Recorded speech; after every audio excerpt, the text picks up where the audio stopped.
Chocón está ubicado en el río Limay, a 80 kilómetros aguas arriba de su confluencia con los ríos Neuquén y Negro.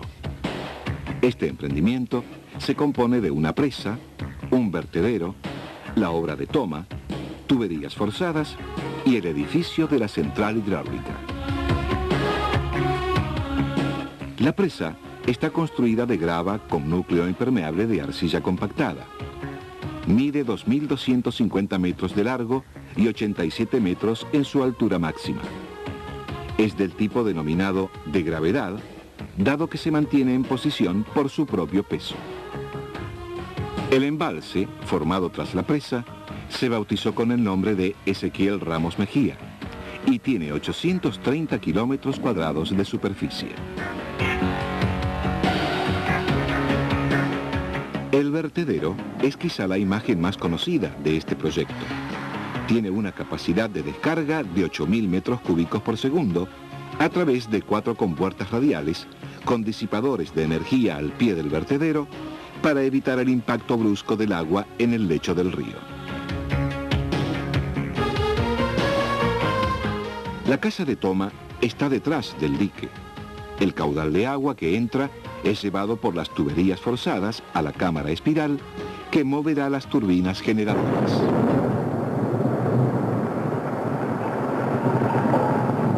Se tuvieron que volar miles de metros cúbicos de roca para excavar el lugar que ocuparía la sala de máquinas.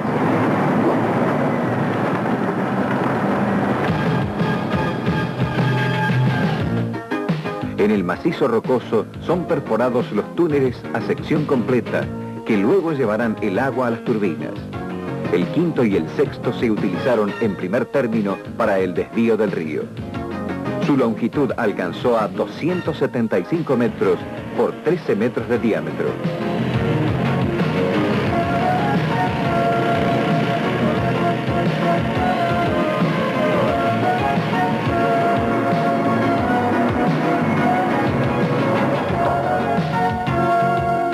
En un brazo del río ya en seco, se inició la excavación y limpieza para la fundación de la presa. Como así también los trabajos del canal de desvío.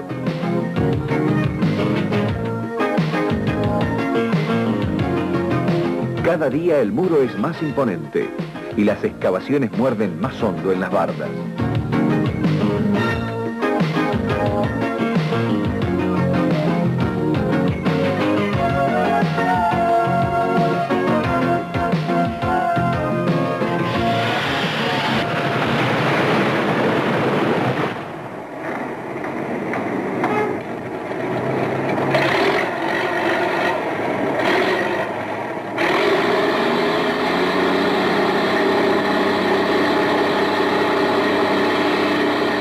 Cada túnel fue conectado a su toma elevada y revestido de hormigón armado y acero para poder conducir bajo presión hasta 400 metros cúbicos de agua por segundo.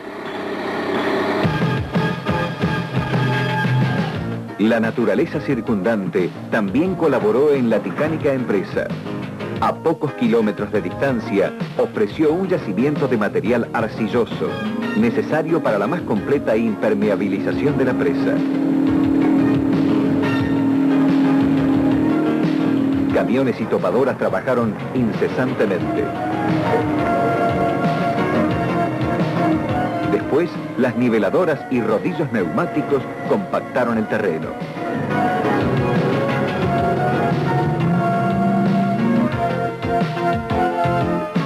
Se construyeron las estructuras de las entradas de los túneles 5 y 6 para proceder a desviar por ellas las aguas del río.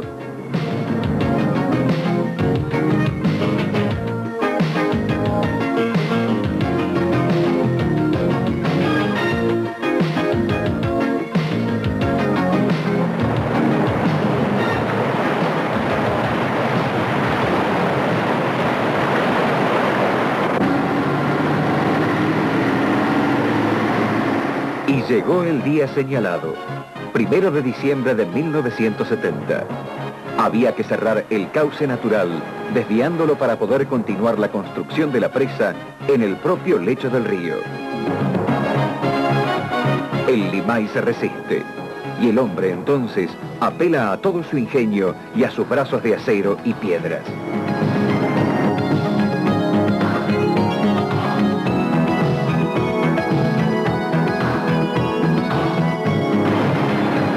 Hasta que las márgenes se estrechan y el río, al sentirse estrangulado, eleva su nivel y aumenta su velocidad queriendo arrastrar todo a su paso.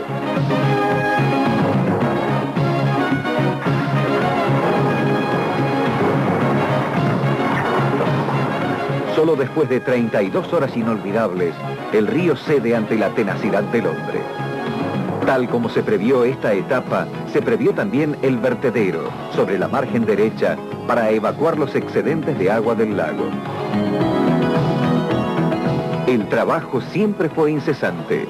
Hidronor no se dio tregua para poder cumplir ese compromiso firmado con la historia y el futuro.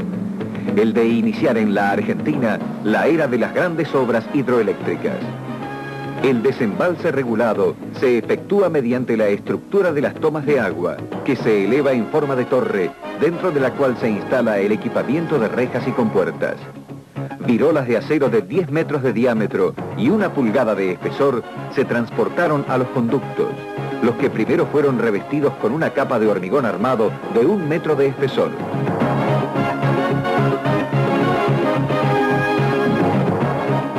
Después, una a una, las virolas fueron soldadas en su sitio. A la salida de los túneles se construye la central hidroeléctrica, cuyo edificio tendrá un ancho de 60 metros y un largo de 230.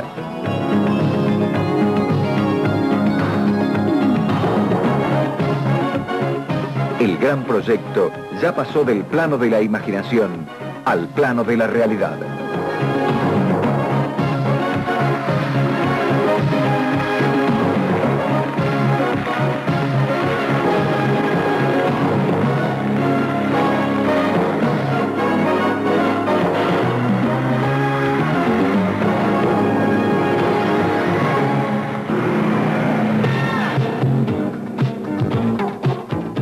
El muro de contención, con sus 2.500 metros de largo y 86 metros de altura máxima, cerrará el paso a un embalse artificial de 66 kilómetros de longitud.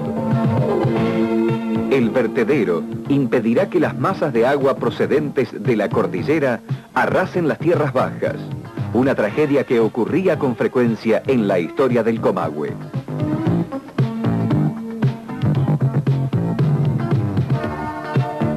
De la obra de Thomas parten los 6 túneles paralelos horadados en la roca, que en brusca pero regulada caída llevarán la fuerza del agua a los rotores de las turbinas. La central es emplazada al pie de la presa y sobre la barranca izquierda del río Limay. En su interior todo es cálculo y trabajo. Las soldaduras completan el cierre total de la cámara espiral y luego el hormigón la cubrirá totalmente.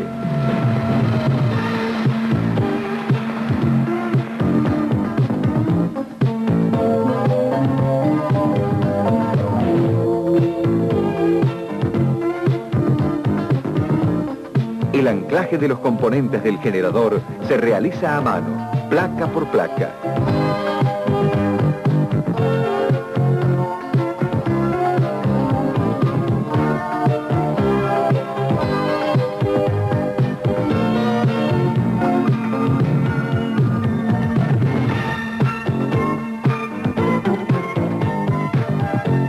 La araña y otros elementos se encuentran en la plaza de montaje, listos para ser ensamblados.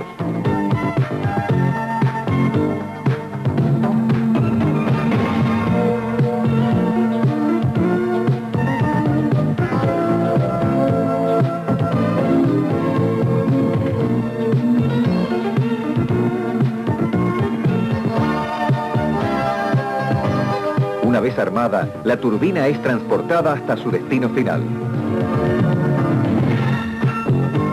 En la central hidráulica, ubicada inmediatamente detrás de la presa, se encuentran las oficinas administrativas, la sala de control y la sala de máquinas, donde están los 6 grupos generadores.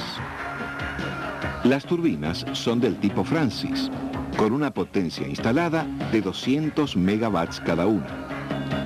La tensión de operación, es decir, la que sale de cada grupo, es de 16.000 voltios que para su traslado a largas distancias son elevados a 500.000 voltios en los 3 bancos de transformadores ubicados entre el edificio de la central y el terraplén de la presa.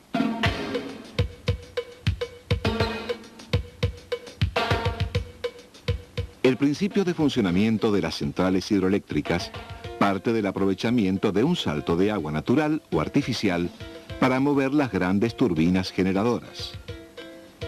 Ríos como el Limay o el Neuquén, de gran caudal y pronunciada pendiente, son ideales para estos propósitos.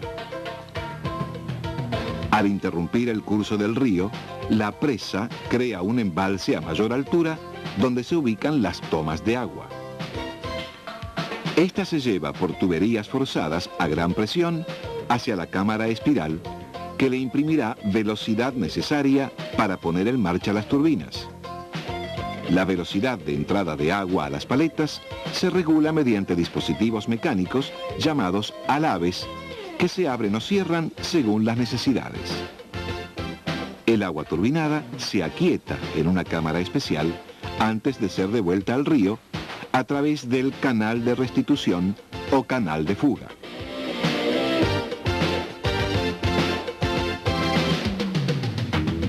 Una de las funciones ignoradas que deben cumplir las represas es la regulación de las crecidas aguas abajo de sus asentamientos. Para ello, las empresas hidroeléctricas deben mantener niveles constantes de caudal en los ríos, estén o no generando electricidad.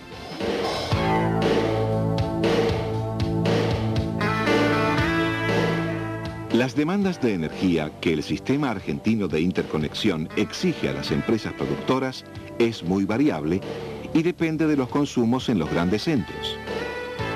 Esto hacía que el Chocón, por ejemplo, produjera bruscas fluctuaciones en el río Limay que debían ser compensadas de acuerdo a los requerimientos de la Autoridad de Cuencas. En 1975 se comenzó la construcción de un dique compensador ubicado a 30 kilómetros aguas abajo de El Chocón, en la zona conocida como Arroyito. Aprovechando la formación del embalse de regulación semanal de Arroyito, se erigió también una central hidroeléctrica al pie de la presa. Esta central tiene una potencia instalada de 120.000 kilowatts, suministrada por 3 turbinas tipo Kaplan de 48 megawatts hora cada una.